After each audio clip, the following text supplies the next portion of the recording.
Assalamualaikum warahmatullahi wabarakatuh. Welcome back to Science Subject. Okay, how are you today? I hope you are doing good and fine.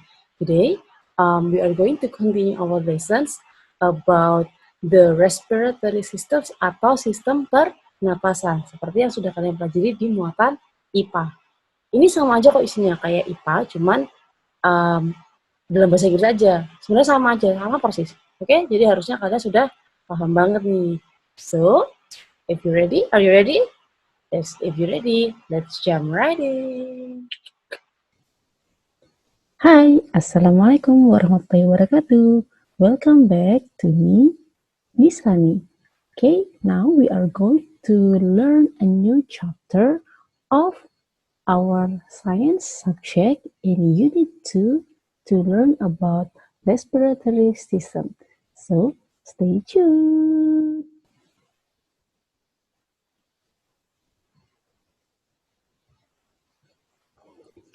Okay, now we are going to study the respiratory systems of human and animal in page 19 of your student book. We are opening the next page.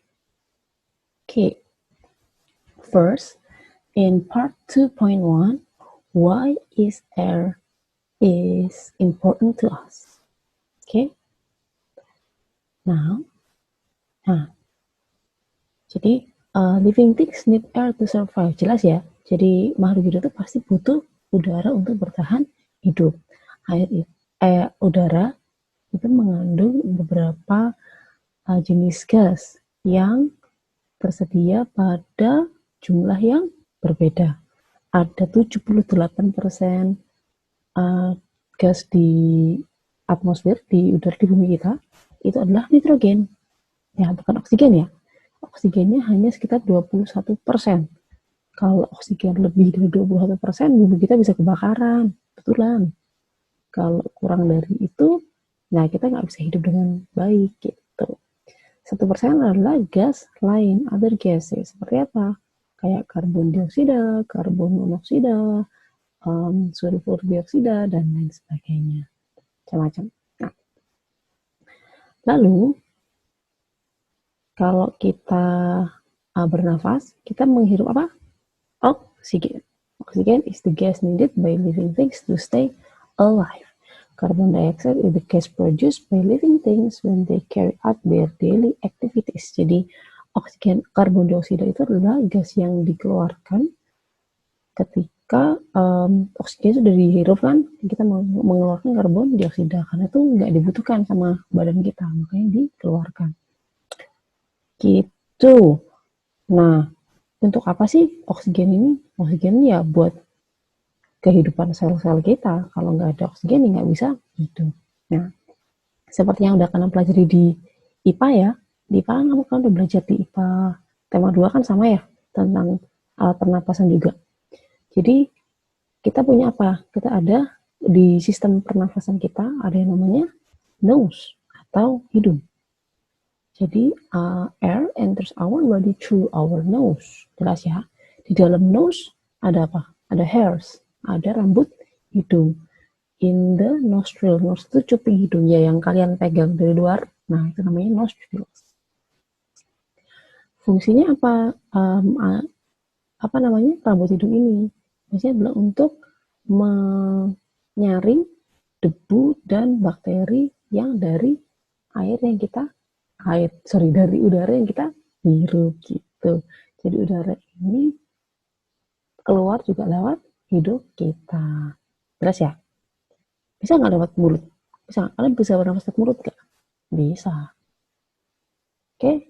Yang kedua adalah windpipe. Windpipe itu kalau di IPA namanya adalah tenggorokan. Windpipe ini menghubungkan antara hidung dengan paru-paru gitu, dengan air tubes namanya. Ketika kita bernapas, udara ini jalan melalui hidung itu melalui pipa ini gitu. Ketika kita mengeluarkan napas, udara ini juga yang lewat hidung kita juga, lewat yang namanya windpipe ini atau tenggorokan. Air tubes itu kalau kalian bilang itu kemarin bronchus. Ini air tubes. Ada 2 cabang yang masing-masing cabang ini ke paru-paru yang berbeda, kanan dan kiri.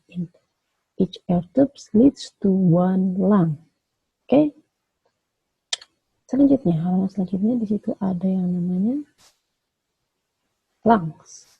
Nah, lungs itu adalah yang mengantarkan, yang menerima udara dari luar. Gitu. The air tubes that lead to our lungs branch further to smaller tubes. Nah, smaller tubes-nya yang kalian sebut sebagai bronchioles. Gitu. Jadi these tubes end at tiny balloon-like structures called air sacs. Air sacs itu adalah kayak kantong udara. Kantong udara yang kalian sebut sebagai alveolus gitu. Oke. Terus di sini ada yang namanya air sacs atau alveolus. Air sacs ini tempat terjadinya pertukaran antara oksigen dan karbon dioksida gitu. Jadi gas ini bertukar lewat ini namanya air sacs ini atau kantong udara ini. Jadi kantong udara ini dikelilingi oleh blood vessels. Kenalan apa blood vessels? Ingat nggak? Adalah pembuluh darah. Pembuluh darah dikelilingin itu. Jadi oksigen ini akan melewati dinding dari kantong udara untuk melalui si pembuluh darah ini. Buat apa sih pembuluh darah ini? Ya untuk mengalirkan udara yang kalian hirup ke seluruh tubuh gitu. Nah, karbon dioksida yang diproduksi dari different part of our body itu lewat lungs lagi, lewat paru-paru kita lagi, dan keluar juga lewat pembuluh darah ini. Jadi ketika masuk lewat sini, ketika yang merah ini oksigennya masuk, terus dianterin sama pembuluh darah ini. Lalu waktu kita mau mengeluarkan karbon dioksida, masuk lagi di sini, terus keluar lewat sini. Itu terus terjadi sepanjang kita hidup. Jelas ya? Mantap. Kita ke halaman selanjutnya. Nah, what happens during breathing? Apa yang terjadi ketika kita bernapas? Oke. Apa yang terjadi ketika kita bernapas? Nah, ketika kita bernapas, kita sebutnya adalah inhaled atau inspired air, inspirasi atau menghirup nafas, inhale. Ketika kita keluar namanya adalah exhale atau expired air atau dikeluarkan udaranya. Jadi udara yang masuk ke tubuh kita itu banyak mengandung oksigen daripada udara yang dikeluarkan. Jelas ya? Karena kalau yang dibutuhkan adalah oksigen. Jadi oksigen dari lingkungan sekitar kalian diambil, dihirup, lalu dikeluarkan. Gitu. Ketika dikeluarkan, pasti akan banyak karbon dioksidanya. Nah, gimana caranya kita bisa bernapas? Karena di ribcage atau tulang rusuk kalian itu, dalamnya kan ada paru-parunya tuh. Nah, ada a thin sheet of muscles below our lungs yang namanya adalah diafragma yang ini. Nah, kalau kalian kemarin udah sempat buat percobaan itu yang fun projectnya paru-paru, nah kalian tahu tuh balon yang di bawah itu yang ditarik-tarik itu adalah fungsinya sebagai diafragma. Itu adalah sebagai pura-puranya itu ini tadi thin sheet of muscles. Di bawahnya paru-paru itu ada lapisan tipis otot gitu yang bergerak sepanjang kita bernapas gitu. Nah, ketika kita breathe in atau bernafas, menghirup nafas,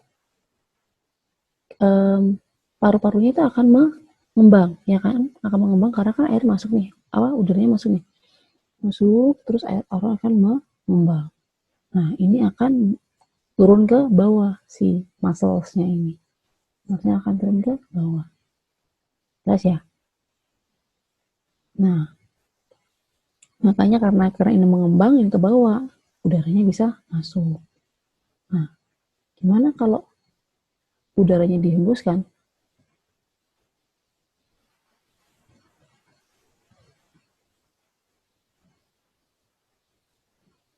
Nah, kedua ada di sebelah sini ya.